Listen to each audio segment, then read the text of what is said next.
제 목소리 잘 들리시나요? 여러분들 만나 뵈서 반갑습니다. 특별히 이렇게 H캠프에 여러분과 함께 할 수 있어서 너무 좋고, 또 저도 이제 미국 온 지 50년 됐어요. 이민자로 한 50년을 살면서 동부와 또 서부에서 이민교회를 하고 이민교회 담임 목회를 하면서 이민자들이 얼마나 고되게 사는지, 얼마나 힘들고 피곤하게 사는지 잘 알고 있기 때문에 이와 같이 마음을 정해서, 사실 수양회로 오는 것도 그리 쉬운 일은 아니지만 참 오고 싶은 시간이겠고, 그리고 또 사모하는 시간이겠다 싶습니다. 모쪼록 이 시간들을 통해서 하나님의 풍성하신 은혜가 임하기를 바랍니다. 제가 잠깐 기도하고 시작하겠습니다. 사랑하는 나의 아버지 하나님, 오늘도 하나님의 사람들, 이 시대를 살아가는 하나님의 사람들이 함께 모였습니다. 특별히 이민자로 살아가면서 얼마나 고된지, 그리고 얼마나 피곤하고 얼마나 많은 일들이 있는지, 항상 긴장 가운데 살아야 되는 성도들이 이제 한 3일을 비우고 이와 같이 함께 모였습니다. 아버지 하나님, 간절히 기도하옵나니 이 시간이 우리 모든 성도들에게 진정한 회복의 시간 될 수 있도록 주의 성령께서 역사하여 주시옵소서. 제가 준비한 설교를 시작하려고 합니다.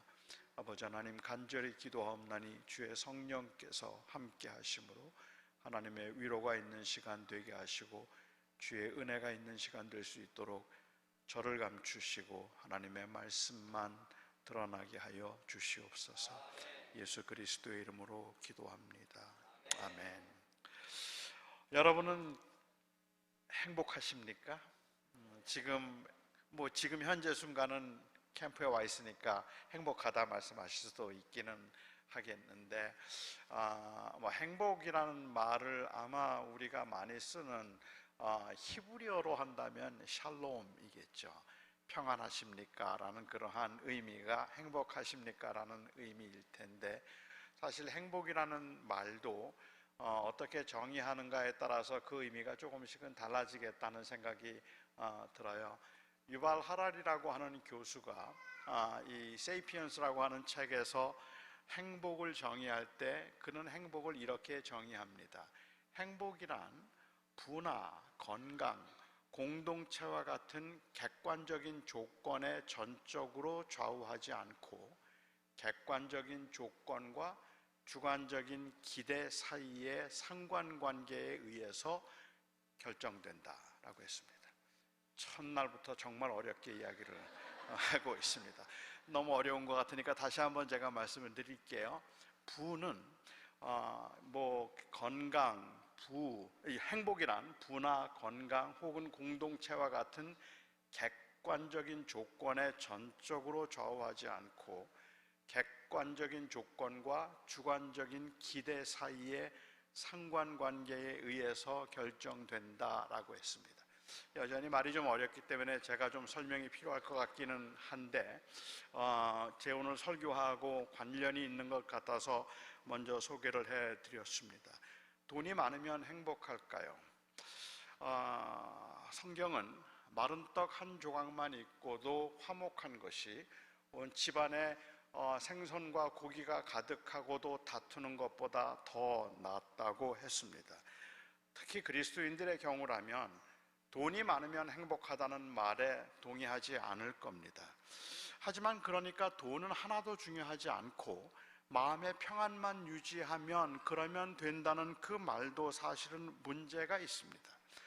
마른 떡 한 조각만 있고도 화목할 수 있다면 정말 좋겠지만, 그렇지만 사실 가난과 부족은 걱정과 다툼의 원인이 되는 경우들이 너무 많기 때문에 그렇습니다.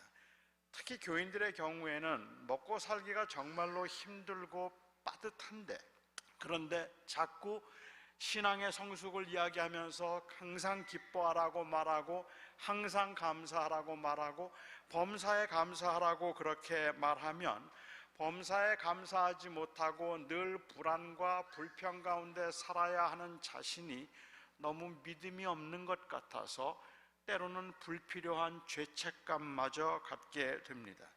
성숙한 신앙을 갖는다는 것은, 그래서 좋은 믿음을 갖는다는 것은 어떤 상황이나 환경에서도 원망하거나 아니면 불평하지 않고 불안한 마음 없이 늘 마음의 그 평안함을 유지할 수 있는 그것이라고 생각하기 때문에 그렇죠. 하지만 조건과 상황이 갖추어지지 않았음에도 불구하고 평화로운 마음을 그냥 늘 유지하라는 이 말에 우리가 선뜻 동의하기가 어려운 것은 단순히 우리의 믿음이 부족하기 때문이거나 아니면 우리가 가지고 있는 세속적인 세계관 때문에 그런 것만은 아닌 것 같고, 그 부족함이 가져다주는 고통은 생각보다 크기 때문입니다. 그 부족함이 가져다주고 그리고 그 고통이 가져다주는 아픔은 생각보다는 훨씬 크죠. 물론 그렇다고 해서 돈이 많다고 행복한 것도 아니고 돈이 없다고 저절로 불행해지는 것도 아닙니다. 가난한 사람들은 이 돈에 대한 기대감이 낮기 때문에 공돈이 100불만 생겨도 굉장히 행복해할 수 있습니다. 하지만 부자들은 공돈 100불 생긴다고 뭐 그렇게 좋아하지는 않을 거라는 생각이 들어요. 그것은 돈이라는 객관적인 조건이 행복을 가져다 주는 것이 아니라 사실은 그 주관적인 기대감이 행복을 가져다 주는 것이기 때문에 그렇죠. 유발 하라리 교수의 주장에 의하면 복권이 당첨되든지 아니면 교통사고로 몸을 많이 다치든지 어느 정도의 시간이 지나고 나면 이 사건이 행복에 주는 그 영향은 비슷해진다고 이야기를 합니다.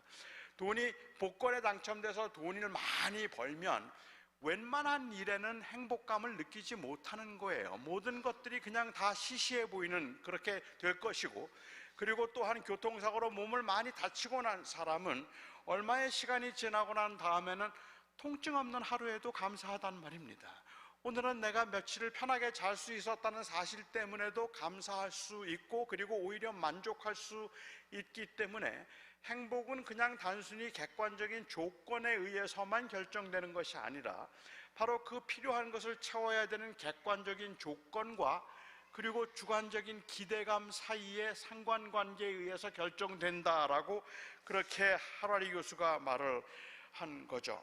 그러니까 행복은 무언가 채워져야 되는 조건의 문제이기도 하지만 또한 동시에 그 조건을 받아들이는 마음의 주관적인 상태의 문제이기도 해서, 행복이란 객관적인 조건에 전적으로 좌우하지 않고 객관적인 조건과 주관적인 기대 사이의 상관관계에 의해서 결정된다라고 말한 겁니다. 이해가 좀 되시나요? 여전히 어려워요. 여전히 어렵습니다.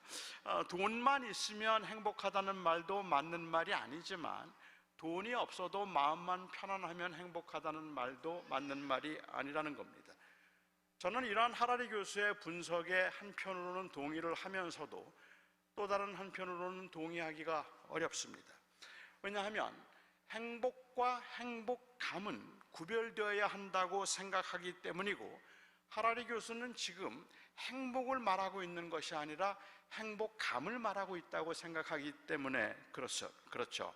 조금 위험한 발언이다 싶기는 하지만 향정신성 약물을 가지고 신경을 자극해서 도파민이나 엑시토닌과 같은 그러한 옥시토닌과 같은 화학 물질의 상승만으로도 사람들은 충분히 행복감을 느낄 수 있습니다. 그렇지 않을까요? 행복감이 이런 쾌락적 감각이나 아니면 마음의 심리적인 상태라면 행복감을 느껴서 그 사람이 행복하다고 말할 수 없을 겁니다. 또한 행복감을 지금 느끼지 못하고 있기 때문에 그 사람은 불행하다고 말할 수도 없을 것 같아요.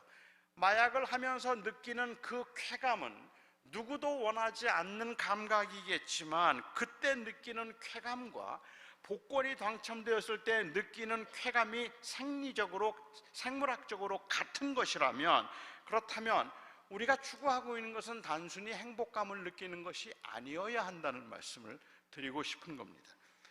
또한 반대로 우리가 행복감을 느끼지 못한다고 해서 우리가 불행하다고 생각하거나 아니면 우리가 잘못 살았다고, 잘못 살고 있다고 생각해서도 안 될 것입니다.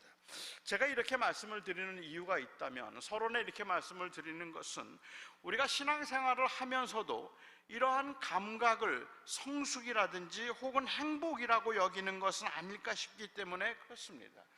뭐 큰 소리를 지르면서 기도를 하면서 느끼는 시원함이나 아니면은 찬양을 크게 막 정신없이 부르고 난 다음에 느끼는 그러한 그 쾌감들, 이러한 것들은 저희가 차치하고라도 때로는 객관적인 조건에 대한 기대치를 낮춤으로 만족감을 느끼도록 하는 일종의 그 심리적 최면처럼 보이는 현상들이 종교에는 있다는 말입니다.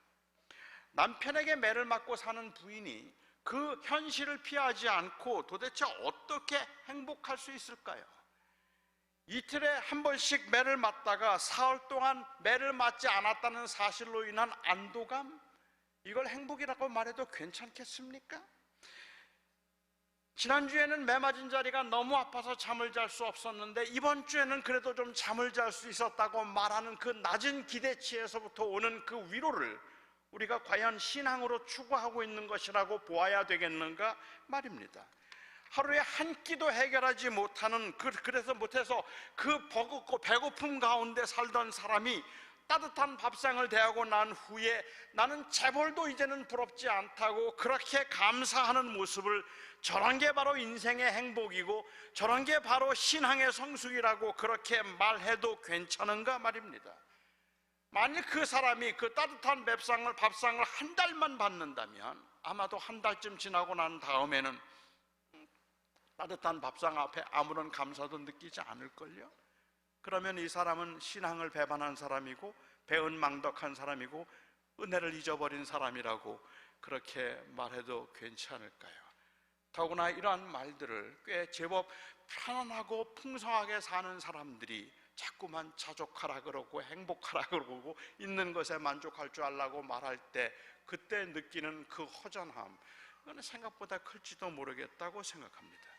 그래서 저는 오늘 이 말씀을 이야기하면서 행복과 행복감을 좀 나누어서 생각해 보고 싶었습니다. 사람들이 간간히 느낄 수 있을지 모르는 그 행복감 때문에 그 행복감을 느끼도록 하기 위해서 자꾸 기대치를 낮추라고 말하거나, 그래서 자족할 줄 아는 법을 배우라고, 먹을 게 별로 없어도 가진 게 별로 없어도 자족하는 게 신앙이라고, 그러니까는 서로 자족할 줄 알고 그냥 있는 것에서 늘 감사할 줄 알라고 그렇게 기대치를 낮추어서 말하거나, 아니면은 지금은 비록 고난 중에 살고 있지만 하나님께서 복을 주셔서 다니엘처럼 요셉처럼 그야말로 최고가 되게 하실 날이 있을 테니까 낙심하지 말고 기도하면 하나님께서 그렇게 행복하게 만들어 주시고 최고의 자리에 앉혀 주실 것이며 부자가 되게 해 주실 것이라고 말하는 것은, 이것은 제가 이해하기에는 성경의 가르침이 아닙니다. 성경에서 우리에게 말하고 있는 것은 그냥 늘 자족하는 법을 위해서 마음을 잘 다스릴 줄 알라는 이야기를 하고 있는 것도 아니거든요. 뭐 그런 이야기를 하자고 하면 제가 생각할 때는 아마 기독교보다는 불교가 좀 낫지 않을까 생각하고, 그렇게 이야기를 한다면 어쩌면 우리 기독교가 제시하고 있는 그런 삶의 모습보다는 불교에서 말하는 삶의 모습이 더 맞을지도 모르겠죠.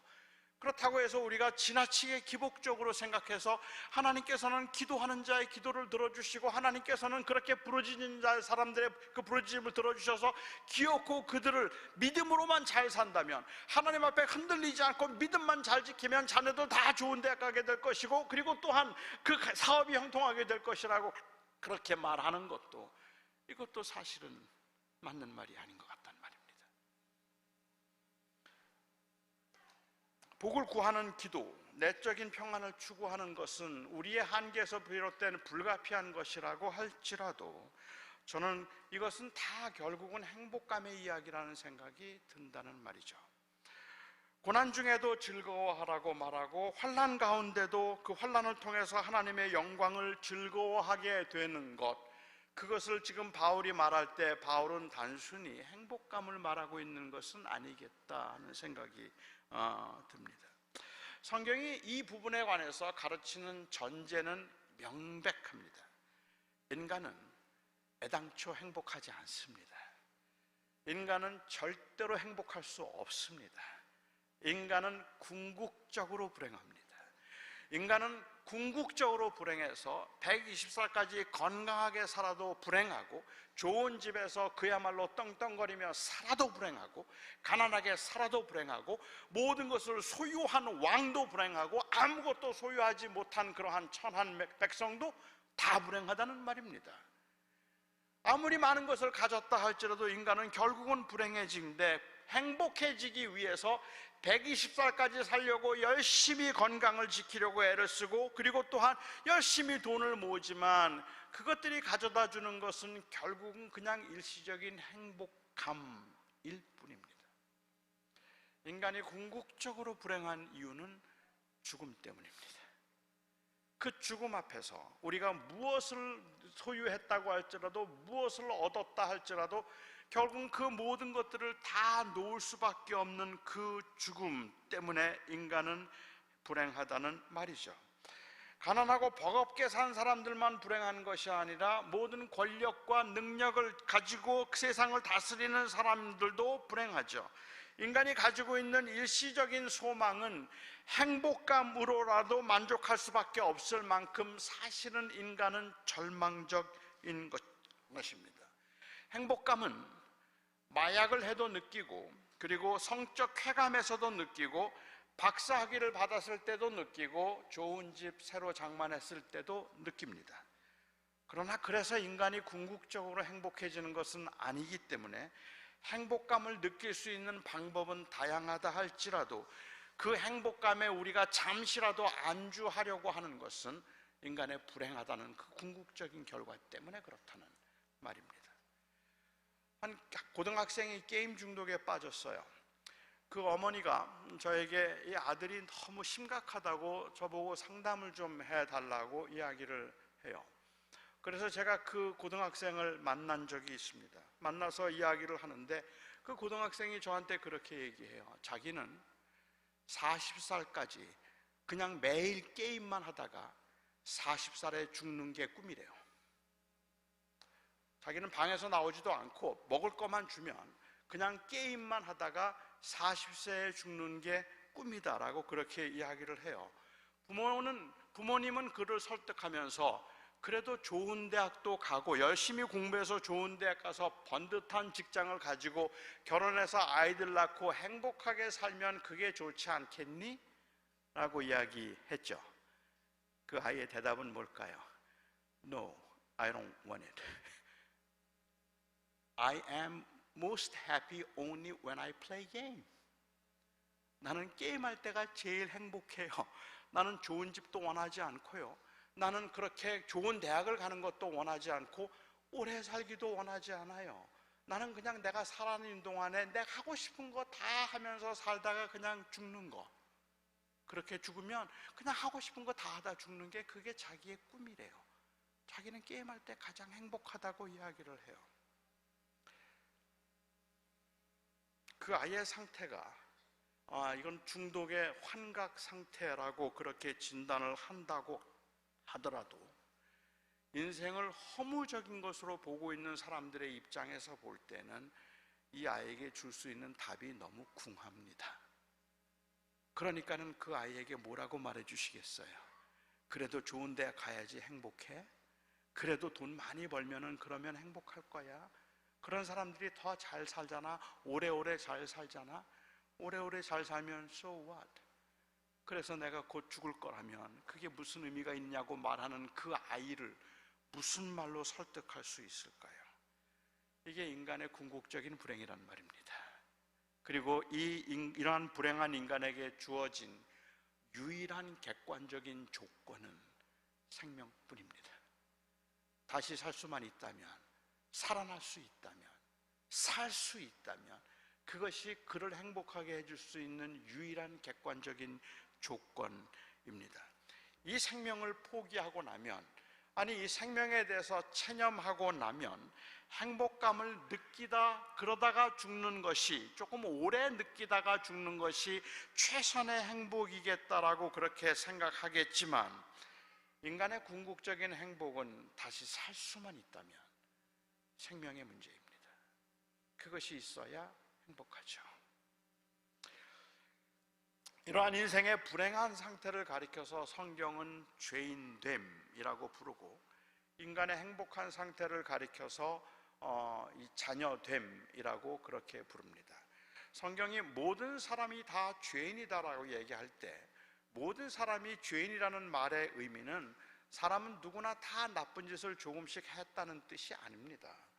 물론 사람들은 누구나 나쁜 짓을 조금씩은 다 하겠죠. 그러니까 죄인이라는 말을 부인하지는 않겠죠.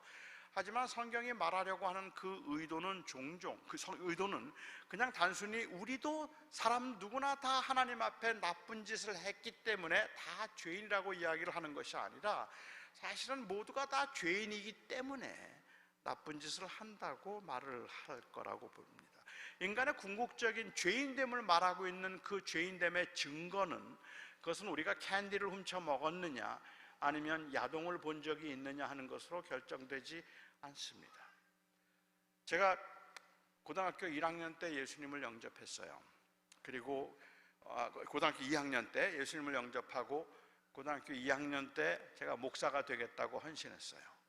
목사가 되겠다고 헌신을 했는데 저희 부모님은 교회 근처도 가보신 적이 없습니다. 저는 제가 목사가 되겠다고 헌신하고 난 다음에 저희 아버님을 전도해야 되겠다는 생각이 자꾸 들더라고요. 제가 아버님을 위해서 전도하겠다고 몇 달 동안을 기도했어요. 그렇게 몇 달을 기도하면서 준비를 하고 마침내 하루 날을 정해서 저희 아버님에게 복음을 전하는데, 제가 그 당시 고등학생이 아는 게 없으니까 그냥 쉽게 얘기를 했어요. 아버지, 저하고 같이 교회 가시면 좋겠어요 라고 얘기했어요. 그러자 저희 아버님이 말씀하시기를 필요 없다 그러시더라고요. 너나 가라 그러세요. 그래서 제가 저희 아버님께 아니에요, 사람은 모두가 다 죄인이기 때문에 예수님 믿고 죄 사함 받고 천국에 갈 수 있어요. 아버지도 죄 용서 회개하고 예수님 믿고 그리고 천국 갔으면 좋겠어요 라고 그렇게 말씀을 드렸죠. 그러자 저희 아버님이 말씀하시기를 내가 무슨 죄인이냐 그러시는 거예요. 내가 무슨 살인을 했냐 아니면 내가 도적질을 했냐, 내가 지은 죄라고는 너 키우면서 고생한 것밖에 없다, 나는 죄 지은 적이 없다 그러시는 거예요. 그 말씀을 딱 듣는 순간 저는 저희 아버님이 죄인인 것을 증명해야 할 거룩한 사명이 느껴졌습니다. 그래서 제가 저희 아버님께 말씀을 드렸죠. 아버지, 혹시 잊으셨는지 모르겠는데 제가 초등학교 5학년 때 아버지 술 접수고 들어오셔서 자고 있는 저를 발길로 쳤던 거 기억나세요? 아버지가 어머니하고 싸우면서 엄마한테 손찌검 하려고 했던 거 내가 다 봤는데, 그런데 아버지는 손찌검 하려고 한 적 없어요? 아버지는 살면서 한 번도 거짓말한 적 없고 살면서 남의 물건 욕심을 낸 적 한 번도 없으세요? 그러나 저는 저희 아버님께 무지 맞았습니다. 세상에 이렇게 무례한 아들이 어디 있어요? 아버지가 죄인인 것을 증명하기 위해서 아버지는 다 잊어버린 5학년 때 그 약주 접수고 하신 일까지 생각해내서 그걸로 죄인이라는 것을 정죄하는 듯이 들리는 그 소리, 그 말이 저희 아버님에겐 굉장히 불쾌한 말이었겠죠. 오늘날 전도도 비슷할 것 같다는 생각이에요. 전도를 하면서 자꾸만 죄인인 것을 인정하도록 하기 위해서 혹시 야동 보신 적 있으십니까? 아니면 혹시 남의 물건에 손을 대신 적이 있나요? 이런 이야기들을 통해서 그가 죄인인 것을 인정하도록 그렇게 말하는 것, 성경에서 말할 때 그건 죄이지만 우리가 죄인이다라고 말할 때 적어도 로마서에서는 그 뜻이 아니에요. 성경에서 우리가 죄인입니다라고 말할 때 바울이 말하고 있는 것은 무엇인가 하면 You are eternally doomed. You are hopeless. Your life is meaningless. It doesn't matter what college you went. It doesn't matter how much you make a year. It doesn't matter how gorgeous you live. You know what? You are ultimately unhappy and unfortunate. Not only that, you are eternally doomed, condemned. 소망이 없다는 뜻이에요. 죄인이라는 말은 뭘 해도 안 된다는 말이에요. 그래서 인간은 인간이 죄인임을 증명하는 길은 죽음이죠. 그렇기 때문에 그것 때문에 아무것도 아니에요. 그런 우리들에게 하나님께서 예수 그리스도를 통하여서 구원을 주시고 그리고 그를 믿음으로 말미암아서 그에게 생명을 다시 주심으로 자녀가 되게 하셨다는 것, 이게 바로 인간을 행복하게 만드는 객관적인 조건이라는 말입니다. 사도 바울은 이 말을 우리가 믿음으로 말미암아 의롭다함을 받음으로 믿음으로 의롭다함을 받고 그리스도로 말미암아 하나님과 화목하게 된 것이라고 이야기를 합니다. 바울이 말하는 구원을 받았다, 의롭게 되었다, 하나님과 화목하게 되었다, 혹은 은혜에 들어가게 되었다, 결국은 우리가 쉽게 사용하는 말로는 구원받았다는 말이잖아요. 구원을 받았다는 말을 여러분은 어떻게 이해하십니까? 내가 구원받았다는 말은 내가 죽어도 천국에 갈 수 있게 되었다는 말 정도로 생각을 하시나요? 그래서 우리가 보통 전도를 하면서 종종 말하는 것처럼 당신 오늘 죽어도 천국에 갈 수 있습니까? 라는 그 질문에 Yes라고 그렇게 대답할 수 있는가라는 것이 가장 중요한 질문이 되어버리고, 그래서 우리의 신앙생활 가운데 구원받았습니까? 라는 말은 내가 오늘 죽어도 천국에 갈 수 있습니까? 라는 그러한 의미로만 이해를 하고 있다면, 저는 자칫 이렇게 이해함으로 인하여서 이 종말론조차도 지나치게 자기의 개인의 만족을 위해서 사유화시켜버린 것 같다는 생각이 든다는 말입니다. 그래서 많은 사람들은 자꾸만 천국 가면 뭐 하냐고 물어요. 천국 가는 건 좋은데, 그런데 천국 가면 뭐 해요? 영원토록 천국 가면 영원토록 하루에 5번씩 예배하고 매일 과일 먹어. 그러면 거기 왜 가요? 그래요.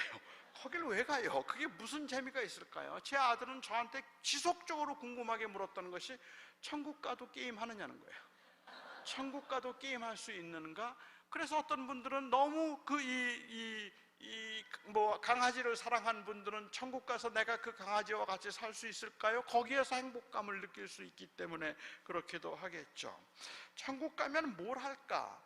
믿음 생활을 잘한 사람들은, 그리고 하나님 앞에 성실하게 사는 사람들은 천국에 가서 리무진 타고 다니고, 믿음 생활 잘 못하고 대충 믿다가 천국 간 사람들은 천국 가서 버스 타고 다닌다.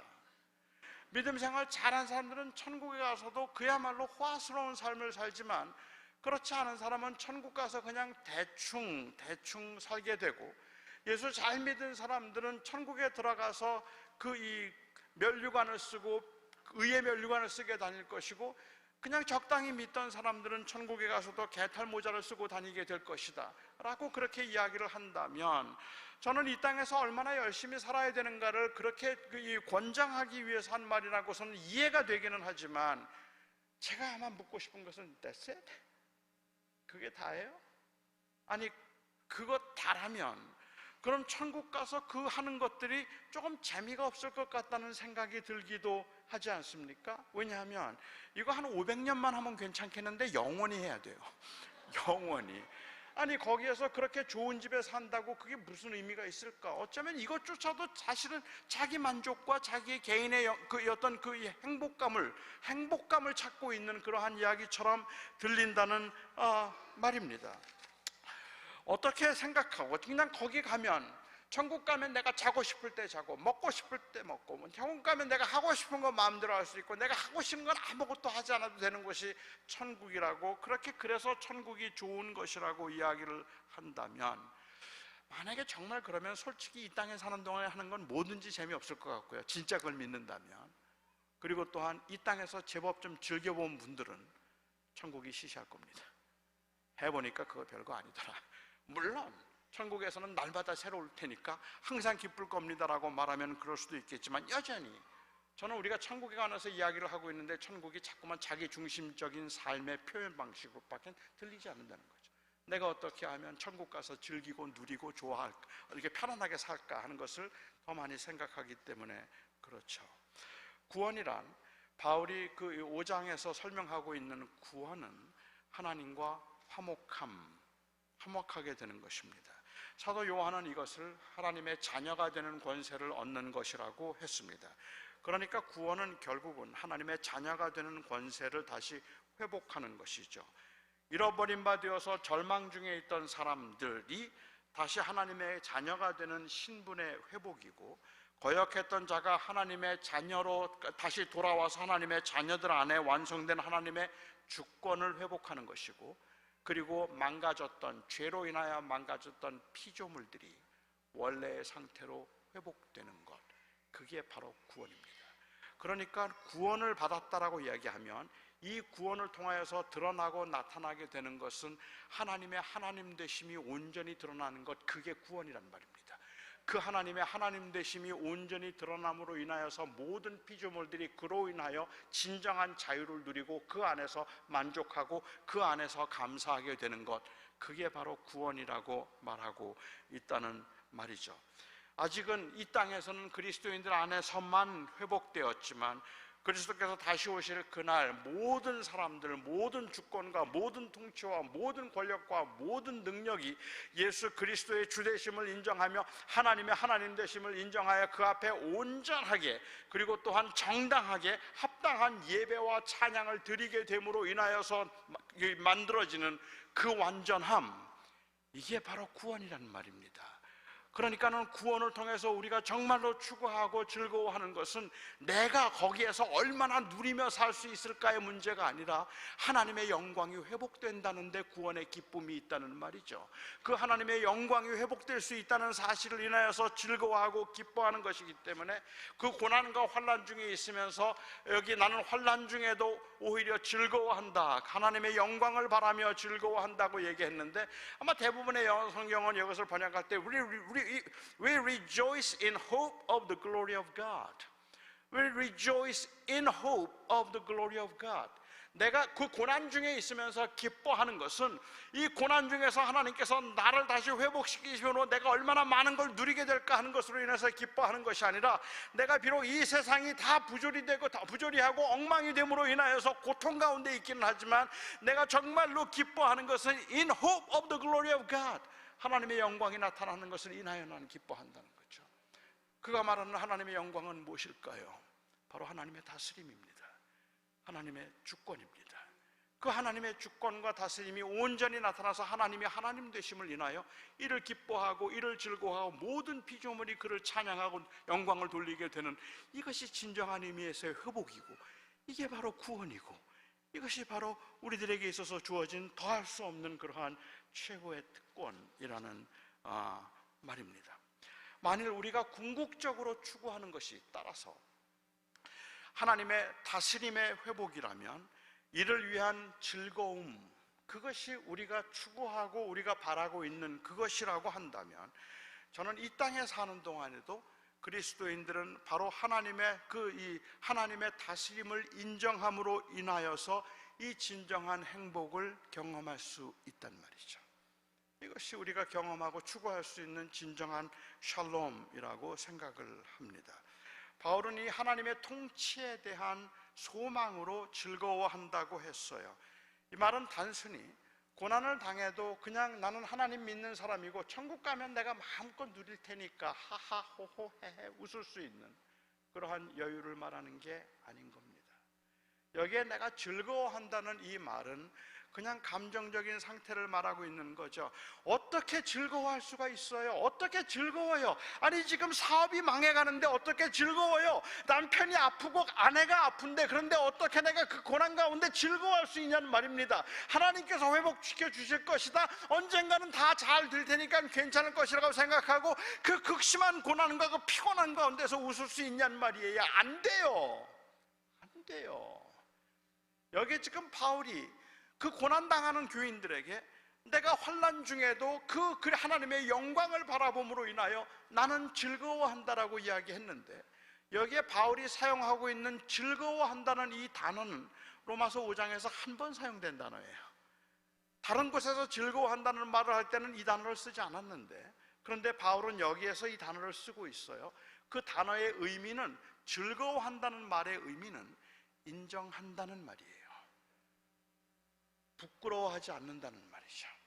아마 여러분 중에 혹시 새 번역을 가지고 계신 분이 계시다면, 그래서 우리 한글 성경 새 번역에는 여기에 즐거워한다는 말 대신에 우리가 하나님을 부끄러워하지 않는다라고 그렇게 번역된 것을 보실 수가 있을 겁니다. 여기에 의미는 자랑한다는 말입니다. 밝히 드러내어서 부끄러워하지 않는다는 말이죠. 이거는 단순히 고난의 유익과 필요를 인정한다는 그러한 말이 아니라, 이 말은 단순히 내가 지금 고난을 당하지만 하나님께서 언젠가는 이 고난을 보상해 주심으로 내가 다 되돌려 받게 될 것이라는 것을 말하고 있는 것이 아니라, 나는 비록 고난 가운데 있지만 하나님이 나의 하나님이심을 부끄러워하지 않겠다는 겁니다. 그 하나님의 주되심 때문에, 그 하나님의 다스림에 대한 그 소망 때문에, 내가 이 땅에서는 비록 힘들고 아프지만, 그리고 정말로 이 어렵지만, 그럼에도 불구하고 나는 부끄러워하지 않을 겁니다. 하나님이 나의 하나님이시라는 사실을 부끄러워하지 않죠. 제 안에 있는 죄성은, 거만한 죄성은 끊임없이 저에게 외칩니다. 하나님 원망해, 하나님 원망해, 내 하나님이 너한테 해준 게 뭔데, 하나님 떠나라고 이야기를 하죠.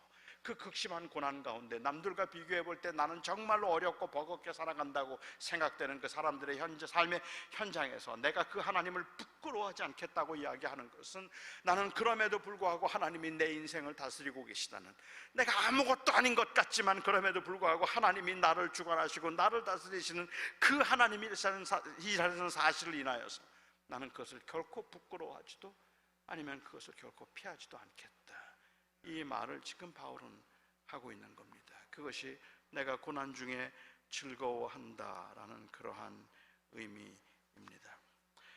하나님과의 관계가 회복됨으로 인하여서 참된 자아를 찾게 되고, 그리고 진정한 자유를 발견하게 되죠.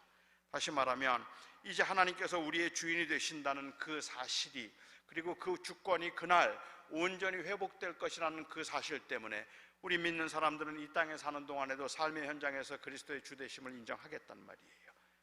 그리스도가 나의 주님이십니다라는 고백을 하며 산다는 말입니다.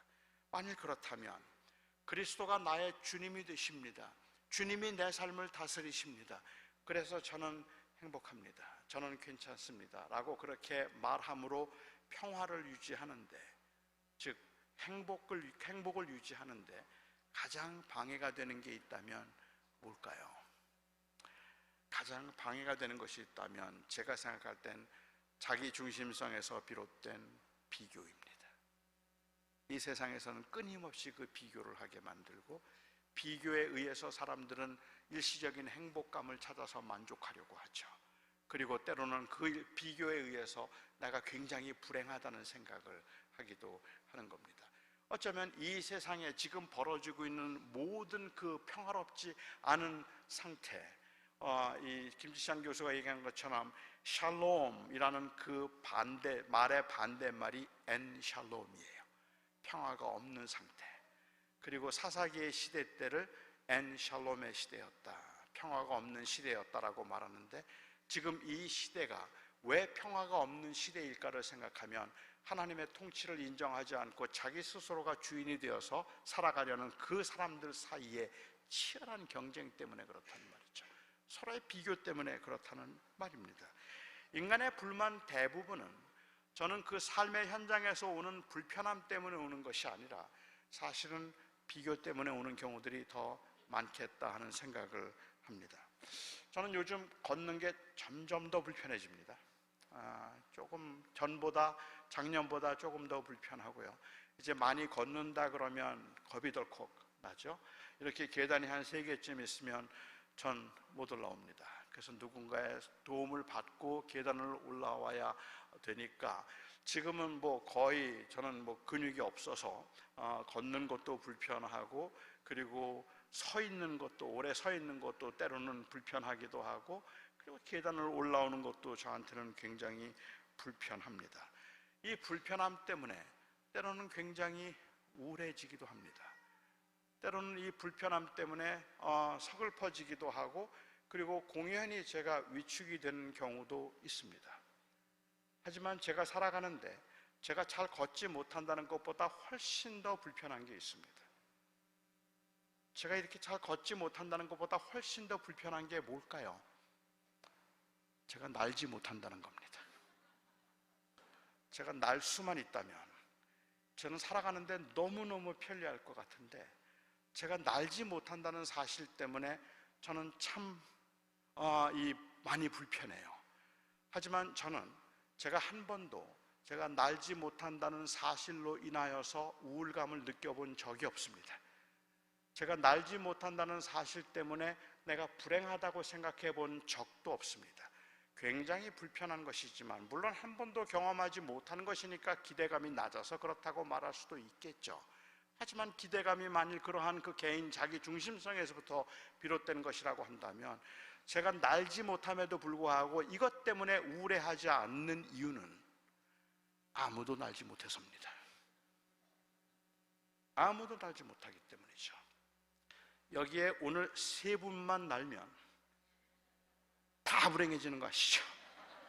왜 나는 날지 못할까? 왜 나는 안 될까? 날지 못했다는 사실이 불편했다는 것, 누구나 다 경험하는 거죠. 누구나 다 경험하고 있는 것이지만 그 불편함으로 인하여서 우리가 불행을 느끼지는 않아요. 그런데 우리는 이 누군가가 날고 있다는 사실에서 만일 우리가 불행함을 느낀다면, 그리고 걷지 못하면서 제가 훨씬 더 큰 불행함을 느끼고 있다면, 이것은 결국은 제가 느끼는 그 불행은, 이것은 불편함에서 비롯되는 것이 아니라 비교에서 비롯된 거라는 말입니다. 가난은 불편합니다. 그러나 사르트르라고 하는 철학자가 이야기를 한 것처럼 가난은 굉장히 불편하지만, 그렇지만 우리를 불행하게 만드는 것은 우리가 가난하다는 사실이 아니다. 우리를 불행하게 만드는 것은 우리 주변에 부자가 있다는 사실이다. 얘기를 했어요. 부자만 없으면 괜찮아요. 끊임없이 비교되고 있는 이 세상에서 사람들은 너는 몇 개를 가졌니? 넌 뭘 할 줄 아니? 그것을 묻고 그것에 의해서 한 사람의 가치를 결정하고 그 결정된 가치에 의해서 한 사람의 행복이 결정될 것이라고 생각하는 이 엔샬롬의 시대에 사람들은 결국은 느끼는 일종의 비교적 혹은 상대적 행복감조차도 비교에서 비롯된 것이고, 그 불행함도 비교에서 비롯된 것이죠. 아무도 자가용이 없어서 버스를 타고 다닐 때, 그때 내가 자가용이 없다는 사실로 불행해하지 않았던 우리 어르신들 계실 겁니다. 하지만 뒷집 사람이 사면서부터 달라지죠. 저도 목회를 하는 동안에 저는 우리 교인들이 너무 좋았어요. 제가 동부에서 목회를 할 때 너무 감사했어요. 교인들과 같이 호흡하고 같이 살고 같이 울고 같이 웃고, 저는 저희 교인들을 너무 좋아하고 우리 교회 리더들, 장로님들도 저는 굉장히 제가 좋아했거든요. 그런데 그냥 괜찮았어요. 근데 제가 제 동창생 교회, 부흥하는 그 교회 가서 거기에 섬기는 분들을 보고 나면 우리 교인들을 보는 게 짜증이 나는 거예요. 아니, 저분들은 저렇게 열심히 해서 교회가 성장하는데 도대체 당신들은 뭐 하는 겁니까? 라는 생각이 든단 말이에요. 어제까지 좋았던 사람이 오늘 갑자기 불행한 걸요. 그죠? 어제까지 나는 그냥 이만큼이면 됩니다 라고 말했던 그 좋은 집인데, 동창생 집만 갔다 오면 그 다음부터는 도대체 우리 남편은 뭘 했길래, 아니면 우리 아내는 도대체 왜 돈을 안 모아두어서, 뭐 이런 불평들이 생기게 되는 건 결국은 전부 다 우리가 느끼는 불행감들은, 행복하지 못하다는 감정은 바로 인간이 자기 스스로 주인이 되려고 함으로 인하여서 비롯된 그 상태에서 오는 비교 때문이라는 말입니다. 그렇다면 하나님의 주권을 인정한다는 말은 무엇일까? 이 땅에 사는 동안에 바로 하나님이 주되심을 내 삶 속에서 내가 그것을 겸허하게 인정함으로 비교하지 않는 거라고 저는 생각합니다. 그것을 비교하지 않는 것이 하나님의 영을 인정하고 우리가 회복될 것을 이 땅에서 프랙티스하고 살아갈 수 있는 방법이 있다면 저는 바로 그것 아닐까라는 생각을 하죠. 자족하라는 말은 그런 의미에서 주어진 상태나 주어진 것들에 만족하는 법을 배우라는 말이 아닙니다. 자족하는 것만큼 때로는 우리에게 혼란스러운 것도 없고, 자족하는 것만큼 사실은 저희들로 하여금 이 혼란스럽게 만들 뿐만 아니라 우리를 태만하게 만드는 것도 없을 것 같습니다. 여러분, 지금 현재 여러분의 상태에 만족하십니까?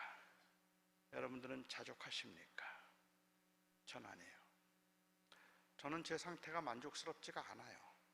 만족할 수가 없어요. 할 수가 없어요. 부족한데.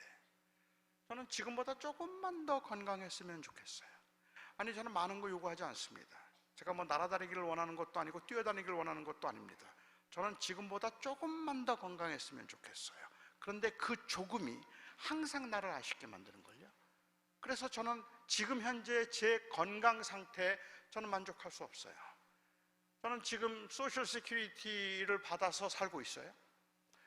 소셜 세큐리티를 받을 때마다 제 마음에 드는 생각, 감사한데요, 늘 드는 생각은 조금만 더 주지 생각이, 그냥 한 200불만 더 줘도 내가 사는데 참 좋을 텐데, 도움이 많이 될 텐데, 조금만 더 주지 하는 생각이 있거든요. 그게 만족인가요? 자족하라는 말의 의미가 상태에 대한 만족일까요?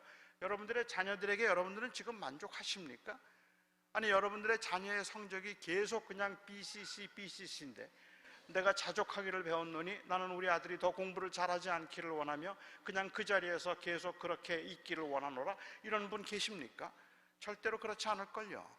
우리 이 교회는 어떻습니까? 한우리 교회는 지금 자족하시나요?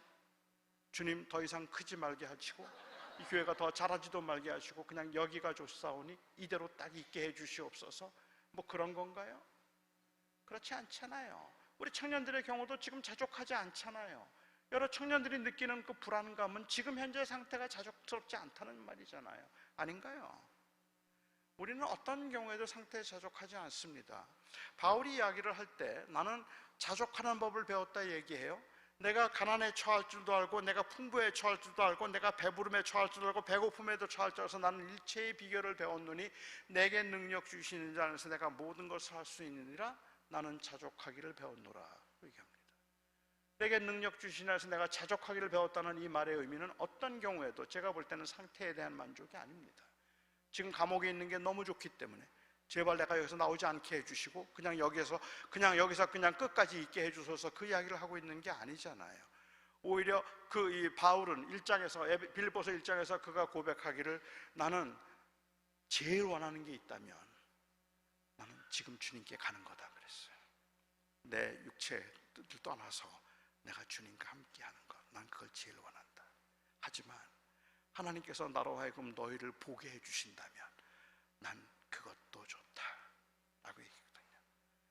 빌립보 교인들을 다시 만나고 싶은 열망도 그에게 있었어요. 그런데 그가 빌립보서 4장에서 내가 자족하는 법을 배웠다가 이야기를 한다면 이 말은 지금 상태에 만족하는 법을 배웠다는 이야기를 하는 것이 아니라 어떤 상태에서도 나는 하나님의 주권을 인정하는 법을 배웠다는 이야기죠. 그가 만족하고 있는 것은 상태에 대한 만족이 아니라 주권에 대한 만족이란 말입니다. 우리는 죽을 힘을 다해서 살 겁니다. 열심히 살 겁니다. 열심히 전도하고 열심히 목회하고 열심히 우리가 살아가고 열심히 돈 벌 겁니다. 하지만 내가 자족하기를 배웠다는 그 말의 의미는 지금 있는 상태에 만족하는 것이 아니라 그 결과로 하나님께서 나를 어디로 인도하시든지 나는 그 하나님을 자랑할 것이라는 이야기를 하는 것이죠. 나를 부하게 만드신다면 그 부함으로 인하여서 나는 결코 교만하지 않을 겁니다. 하나님이 나를 가난하게 만드신다 할지라도 나는 가난함을 인하여서 나는 결코 낙심하지 않을 겁니다.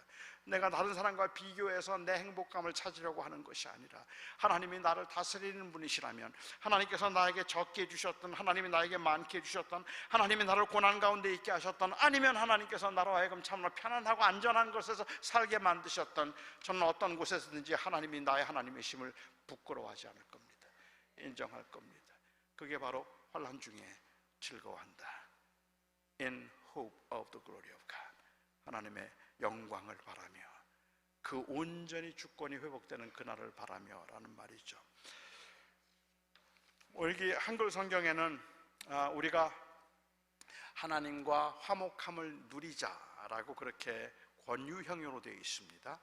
근데 새번역을 혹시 보시면 새번역에는 우리가 하나님과 화목함을 누린다라고 서술형으로 되어 있습니다. 영어 성경을 보아도 서술형도 있고 그리고 Let us have peace with God이라고 그렇게 번역된 번역도 있고 We have peace with God이라고 그렇게 번역된 것도 있어요. 그래서 권유형일 수도 있고 서술형일 수도 있는 것은 아마도 이것은 사본의 문제라고 저는 생각은 드는데 둘 다 저는 다 맞을 거라고 생각을 합니다. 근데 저는 그냥 개혁 개정을 좀 더 따르고 싶어서, 그리고 또 이것 이렇게 보아도 문제가 되지 않는다고 생각을 하고 본다면, 우리가 그리스도 은혜 안에서 구원함을 받았으니 이제 하나님과 화목함을 누리자라고 그렇게 권유형으로 이야기했다면, 이것은 아직 예수를 믿지 않는 사람들에게 예수님이 우리를 위해서 죽으셨으니 그를 믿음으로 이제 하나님과 화목하게 됩시다라고 하는 이 처음 이니셜 릴레이션십을 지금 다시 권하고 있는 거라고 보기는 어렵단 말이죠. 오히려 만약에 권유형으로 구원받은 사람들에게 화목함을 누리자라고 그렇게 권유형으로 말하고 있다면, 이 말의 의미는 제가 여러분들에게 말씀드린 것처럼 우리가 그리스도의 은혜로 자녀됨을 받았고 구원함을 받았으니 이제 우리에게 주어진 삶에서 그리스도의 주되심을 인정하자, 그 말이죠. 그것이 바로 하나님과 화목함을 누리는 것이라는 겁니다. 그런데 우리는 하나님과 화목하지 않을 때가 너무 많잖아요. 왜 나만 이렇게 힘들까 싶기도 하고, 왜 나에게 이런 고난이 있을까 싶기도 하고, 왜 저 사람들은 저렇게 잘 나갈까 싶기도 하고, 나는 또 잘 나가기 때문에 저 사람들과 나는 좀 다르다는 그러한 특별한 생각을 갖기도 해서 하나님과 화목하지 못한 그러한 경우들이 종종 있잖아요.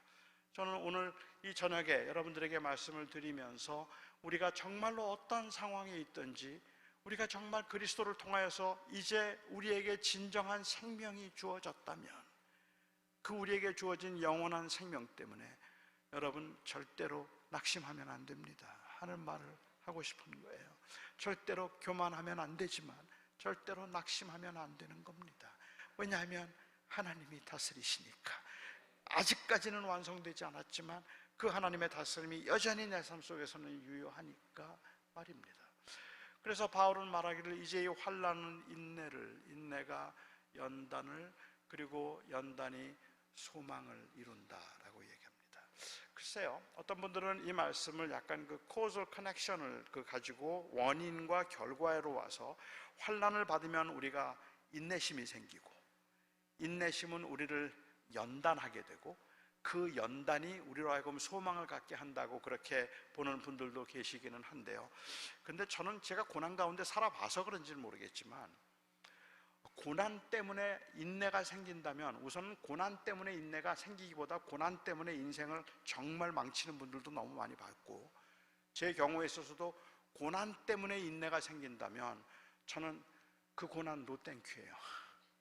진짜 힘들어요. 쉽지 않아요. 거기서 생기는 그 인내, 그게 뭔데? 그 인내가 연단을 이룬다? 연단이 우리를 그래서 더 단단하게 만들고 더 훈련된 사람처럼 만든다는 것? 글쎄요, 참 모르겠어요. 저는 여기서 오히려 이 말하고 있는 것이 causal connection을 가지고 지금 그 결과들을 말하고 있다기보다, 오히려 제가 그 본문을 읽으면서 느끼는 것은, 환난은, 여기에 인내라는 단어는요, 포도를 틀에 넣고 쥐어짜서 포도즙을 내는 걸 의미합니다. 포도를 그 틀에다 넣어서 쥐어짜서 즙이 나오도록 만드는 것, 그리고 또한 연단이라는 말은 풀무질을 하는 것처럼 그 쇠를 불 속에 넣었다 뺐다, 물 속에 넣었다 뺐다 하면서 그것을 담금질을 하는 것을 이야기하죠. 저는 이것을 그냥 반복이라고 생각했어요. 환난은, 그리고 고난은 우리를 짓누르기도 하고, 우리를 그야말로 완전히 프레스를 하기도 하고, 우리로 하여금 너무 견디기 힘들 만큼이나 우리를 그렇게 만들기는 하지만, 그렇게 우리를 짓누르고 그리고 또한 우리를 고통스럽게 만드는 그 과정을 통해서 우리는 더욱더 소망을 갖게 된다 하는 그러한 의미라고 보았습니다. 주님이 다시 오시는 그날, 주님의 주권이 온전히 회복되는 그날을 더 고대하고 그날을 더 앙망하게 되는 것, 그게 우리들의 삶의 모습이라고 저는 생각합니다.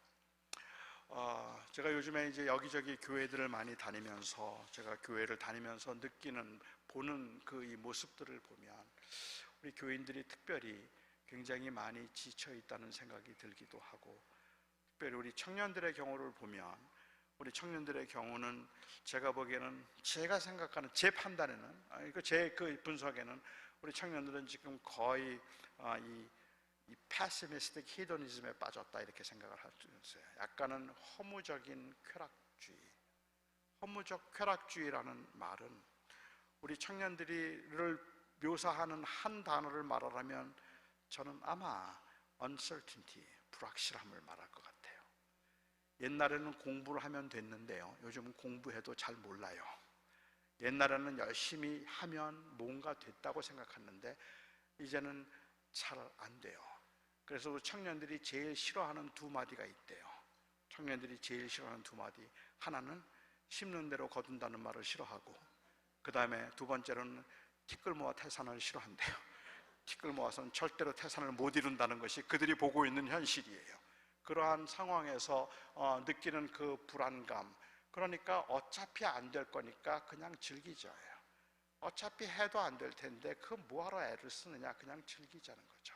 어쩌면 충분히 공감할 수 있고 이해할 수 있는 상황이라고 저는 생각을 하는데, 그럼에도 불구하고 저는 우리 청년들에게도 계속 권하는 말이고 우리 교인들에게도 권하는 말이지만, 아니요, 우리 그리스도인들이 이 땅에서 다른 점을 보인다면 이 시대를 살아가는 제자들, 우리들은 되는 일을 하는 사람, 되게 하는 일을 하는 사람들이 아니라 우리는 하나님의 주권을 믿기 때문에 그냥 하나님이 원하시는 일을 하는 사람들이에요.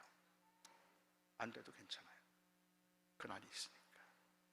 그런데 저는 여러분들에게 감히 이 시간도 말씀드리고 싶은 것은, 하나님이 나의 하나님이십니다라는 이 고백이 그냥 단순히 우리의 어떤 풍요와 아니면 물질적으로 우리를 채워주기 위한 수단의 고백이 아니라 삶의 현장에서 하나님이 바로 내 하나님이십니다.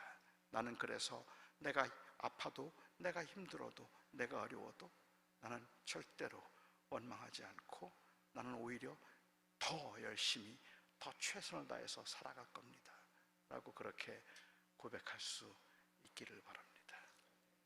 내가 환난 중에도 즐거워하나니 이는 환난은 인내를, 인내는 연단을, 연단은 소망을 이루는 줄 우리가 알미라. 그리고 비록 우리가 어떤 상황에 처해 있든지 사랑하는 성도 여러분, 하나님이 여러분의 하나님이십니다. 그리고 하나님이 저의 하나님이셨습니다. 이 하나님께서는 저를 통해서 그리고 여러분들을 통해서 기어코 하나님의 원하시는 일을 이루어내실 것입니다. 하나님은 결코 여러분을 떠나지 않으실 것이고 결코 하나님께서는 여러분들을 그냥 내버려 두거나 아니면 책망하지 않으실 겁니다. 제가 그렇게 생각하는 분명한 이유는 바울이 바로 이 말을 하고 있는, 근거로 하고 있는 말 때문에 그렇습니다. 우리가 다 허물로 죽을 수밖에 없을 때 예수 그리스도께서 우리를 위해서 죽으셨도다. 그리스도의 죽으심이 하나님의 사랑과 하나님의 주권의 확증입니다. 우리를 위해서 그 아들을 주신 주님, 여러분 눈동자같이 살피고 계십니다.